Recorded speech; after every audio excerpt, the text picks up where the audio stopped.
အားလုံးပဲမင်္ဂလာပါနော်ဇာတာဆက်ဆရာမလေးမပါပါဒီနေ့မှာတော့ကျမက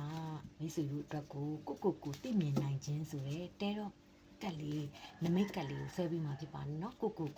သိမြင်နိုင်ခြင်းနော်အဋိဌံ post တွေဖြစ်တဲ့အတွက်ကြောင့်မလို့ယုံကြည်နဲ့ကြည့်နေတယ်ဆိုလို့ရှိရင်တင့်အတွက်ပါနော်ကဲအရင်ဦးဆုံးစိတ်ကလေးကြည်လင်သွားအောင်လေရှူသွင်းရှူတယ်လို့လုပ်လိုက်မယ်နော်ဝင်လေထွက်လေလေးကိုမှတ်လိုက်မယ်ရှူသွင်းရှူတယ်လို့မှတ်လိုက်မယ်နော်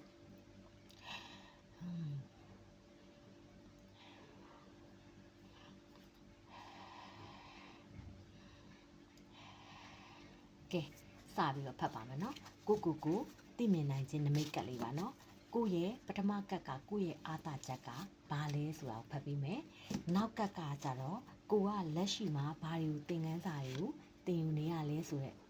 အဖြေလေးကိုဖတ်ပြီးမယ်နောက်ဆုံးကက်ကတော့ကိုယုံကြည်အောင်ဘယ်လိုလုပ်သင့်လဲဆိုတဲ့နမိတ်ကက်လေးကိုဆွဲပြီးမှဖြစ်ပါတယ်နော်ကဲစလိုက်ကြရအောင်နော်အခုဗီဒီယိုကြည့်နေတဲ့သူကလေကိုယ့်ရဲ့အာသာချက်ကဘာလဲဆိုတော့လေဒီပေါ့နော်ကိုကလေအလုပ်တစ်ခုလုပ်တဲ့အခါမှာကိုကဘယ်လိုရမလဲမပြီးနိုင်ဘူးဆိုထက်ခါလုပ်တတ်တဲ့အကျင့်ပေါ့နော်တိလားစိတ်တိုင်းမကြတာကိုပြောတာကိုယ့်ရဲ့အာသာချက်ကကိုကဘာတွေပဲလုပ်နေစိတ်တိုင်းလုံးဝမကြဘူးပြန်ပြင်နေရတဲ့အာသာချက်ပေါ့နော်ပြန်ပြင်နေရတယ်ဆိုတဲ့အာသာချက်ကဘာကိုပြောတာလဲဆိုတော့ဒီလိုပြင်နေကိုကဒါအနုစိတ်ပေါ့နော်ဒီတေးပို့ပြီးတော့ကြားတယ်သူများတက်ဒါအောင်မကြိုက်ဘူးနောက်ထပ်ပြန်ပြင်မယ်ဒါအောင်မကြိုက်ဘူးနောက်ထပ်ပြန်ပြင်မယ်အဲ့လိုမျိုးအာသာချက်ကတော့ရှိတယ်ဒါပေမဲ့လေခဏပြင်ပြီးတော့မှအချိန်ဆွဲတဲ့အလုပ်ကိုတော့ဒါရှော့ရမှာပေါ့နော်ဒီတော့ပြန်ပြင်တက်တယ်စိတ်တိုင်းမကြဘူးပြန်ပြီးတော့အလုပ်တစ်ခုလုပ်တဲ့အခါမှာပြင်တယ်ဒီတေးပို့ကြအောင်လို့အနုစိတ်တွေဖန်တီးတယ်ဒါကကောင်းတဲ့ကိုယ့်ရဲ့အာသာချက်ပဲဖြစ်တယ်နော်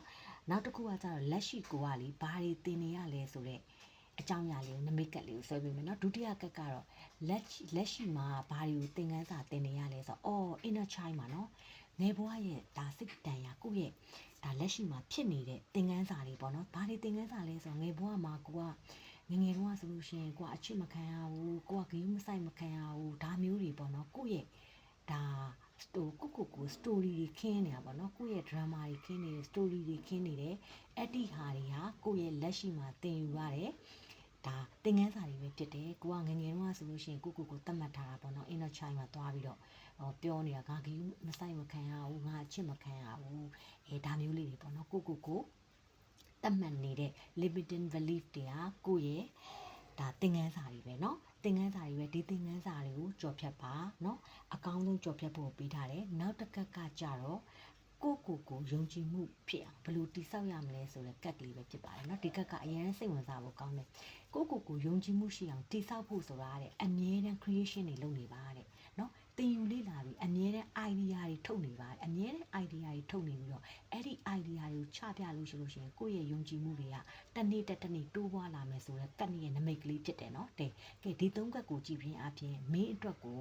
universe ကနေပြီးတော့ message ပေးထားတဲ့ကက်လေးဖြစ်တယ်เนาะဒီကက်တွေက tarot နမိတ်ကက်တွေဖြစ်တယ်ဒီအဓိဋ္ဌာန်တင်ထားတဲ့နမိတ်ကက်တွေဖြစ်တဲ့အတွက်ကြောင့်မလို့သင်ဟာကြည့်နေရဆိုလို့ရှိရင်မိတ်ဆွေအတွက်ပဲဖြစ်ပဲเนาะကဲကိုယ့်ရဲ့အာသာချက်တွေလည်းသိပြီကိုလက်ရှိသင်ခန်းစာဘာတွေသင်နေရလဲဆိုတာကိုလည်းသိပြီကိုယုံကြည်မှုရှိအောင်ဘယ်လိုတိဆောက်ရမလဲဆိုတဲ့အကြောင်းလည်းသိပြီဆိုတဲ့အတွက်ကြောင့်မလို့ဒီနေ့ကစပြီးမိတ်ဆွေကကိုယ့်ရဲ့အာသာချက်တွေကို polish တွေတိုက်မယ်ကိုယ့်ရဲ့အာသာချက်တွေကိုအမြဲတမ်းဒီပုံမကောင်းမအောင်လုပ်နေမယ်ပြီးလို့ရှိရင်ကိုကဘာသင်ခန်းစာတွေယူနေရလဲဆိုတော့ဒီလိုသင်ခန်းစာတွေယူနေရတဲ့အတွက်ကြောင့်ကိုယ့်ရဲ့ limiting belief တွေကိုဖြတ်ပါเนาะ healing တွေလုပ်ပါကိုကငငယ်တုန်းကဒီလိုမျိုးတွေခံစားနေရတယ်ဆိုလို့ရှိရင်ကိုပြန်ပြီးတော့ဒါ program အသစ်တွေရေးဆွဲပြီးတော့မှကိုကnew ဒီအသစ်ပေါ့အသစ်တွေစိတ်ပိုင်းဆိုင်ရာရုပ်ပိုင်းဆိုင်ရာအသစ်တွေဖြစ်ဖို့အတွက်ဒါပြုမှုလုပ်ဆောင်ရမယ်တတိယအနေနဲ့ကတော့ဘာလဲဆိုတော့ကိုယုံကြည်မှုတတိယကအနေနဲ့ကိုယုံကြည်မှုအောင်ဖြစ်အောင်ဘယ်လိုတည်ဆောက်ရမလဲဆိုတော့မိတ်ဆွေကိုပြောထားပြီးသားမိတ်ဆွေ idea တွေထုတ်မယ် creation တွေလုပ်မယ်မိတ်ဆွေစဉ်ဆက်မပြတ်လေ့လာပြီးတော့ကိုယ့်ရဲ့ idea ကိုချပြမယ်ဆိုလို့ရှိရင်မိတ်ဆွေကကိုယုံကြည်မှုကိုအမြဲတမ်းတည်ဆောက်သလိုဖြစ်နေမှာပဲเนาะကဲနောက်ဗီဒီယိုမှာတွေ့ကြရအောင်เนาะတတား